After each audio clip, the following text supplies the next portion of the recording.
हिसाब लगा के देख लो, दुनिया के हर रिश्ते में कुछ आधा अधूरा निकले। कहते हैं कि हिसाब लगा के देख लो, दुनिया के हर रिश्ते में कुछ आधा अधूरा निकलेगा। एक माँ का प्यार है जो दूसरों से कहीं 9 महीना ज़्यादा निकलेगा। तो जय माता दी बच्चों, हम लोग मैथ का सिंपल कंसेप्ट सीखेंगे। बातों को दिल में उतारिए। माँ का प्यार दुनिया में सबसे ऊपर है, समझते हैं ना। तो हम लोग क्वेश्चन का एक सिंपल कंसेप्ट समझेंगे जो कि बेसिक कंसेप्ट है। क्वेश्चन है कि 800 रुपया की धनराशि एक निश्चित साधारण ब्याज की दर पर 4 वर्ष में बढ़कर 1120 रुपया हो जाती है। यदि ब्याज की दर में 5% की वृद्धि की जाती तो 1000 रुपया की धनराशि 2 वर्ष में कितनी हो जाएगी? आपसे ये पूछा गया। हम लोग पहले क्या काम करेंगे, क्वेश्चन में बोला कि 800 रुपया की धनराशि एक निश्चित साधारण ब्याज की दर पर 4 वर्ष में बढ़कर 1120 रुपया हो जाती है। 800 से बढ़ के 1120 हो गई, यानी 800 रुपया यदि मूलधन है तो मिश्रधन क्या है 1120 रुपया। तो यहाँ से आपका ब्याज निकल जाएगा, यानी सिंपल इंटरेस्ट यानी साधारण ब्याज क्या होगा, SI बराबर मिश्रधन माइनस मूलधन, यानी 1120 माइनस 800 तो 320 रुपया हो गया। अब आपको पता है मूलधन यानी प्रिंसिपल आपका कितना है 800 रुपया, इसको बोलते हैं मूलधन। मूलधन मैंने P होता है प्रिंसिपल, ये पता चल गया। बाकी समय दिया गया कितना 4 वर्ष, समय जो है वो 4 वर्ष है ना। हो तो समय 4 वर्ष है। तो अब आपसे पूछ रहा है तो हम लोग यहाँ से दर निकाल सकते हैं। यहाँ से दर निकालेंगे तब ना 5% की वृद्धि होगी तो आगे बढ़ाएंगे हम लोग।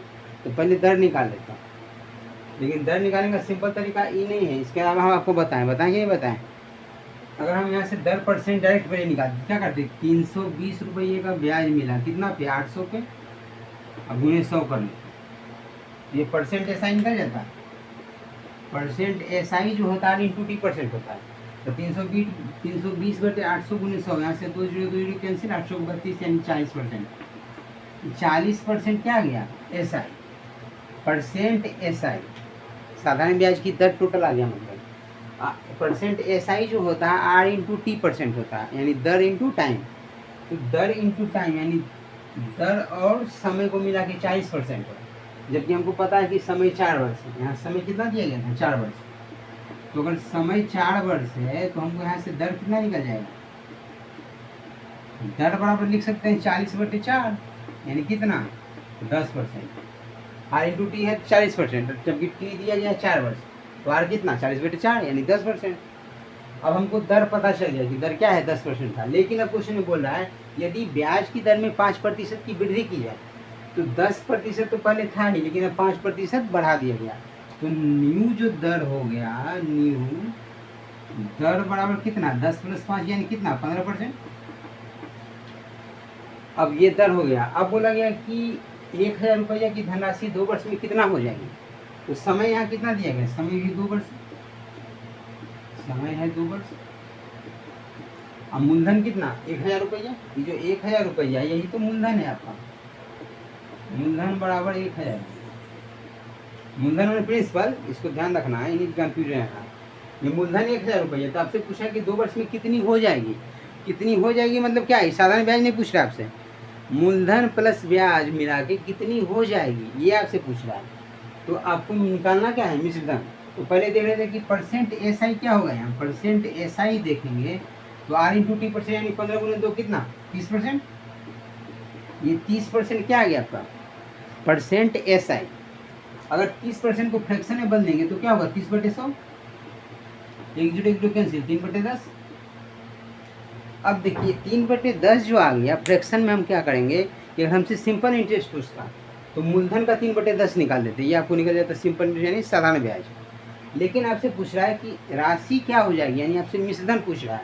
तो फ्रैक्शन में क्या करेंगे, यहाँ समझिए कंसेप्ट कि जो नीचे है इसमें अगर ऊपर वाला जोड़ लेते हैं यानी 10 + 3 13 बटे 10। अगर 13 बटे 10 का मान निकालेंगे तो ये आपका क्या कहलाएगा मिश्रधन कहलाएगा। अगर 3 बटे 10 निकालेंगे तो ये आपका क्या होगा साधारण ब्याज होगा। लेकिन अगर आपसे पूछा गया कि मिश्रधन क्या होगा तो हम लोग नीचे में ऊपर वाले को जोड़ के ऊपर लिखते हैं, नीचे जो आते हैं लिखते हैं। तो इसको लिखते 10 3 13 बटे 10। अगर 13 बटे 10 1000 का निकालेंगे तो हमको डायरेक्ट मिश्रधन मिल जाएगा, बात समझिए। तो यहाँ से आपसे पूछा कि क्या हो जाएगी, यानी मिश्रधन आपसे पूछ रहा है। तो मिश्रधन बराबर 1000 का 13/10, 1 0 1 0 कैंसिल, 13 से 100 में गुना किया यानी 1300 रुपये। ये आपका क्या आ गया, मिश्र धन आ गया। यही आपसे पूछा गया।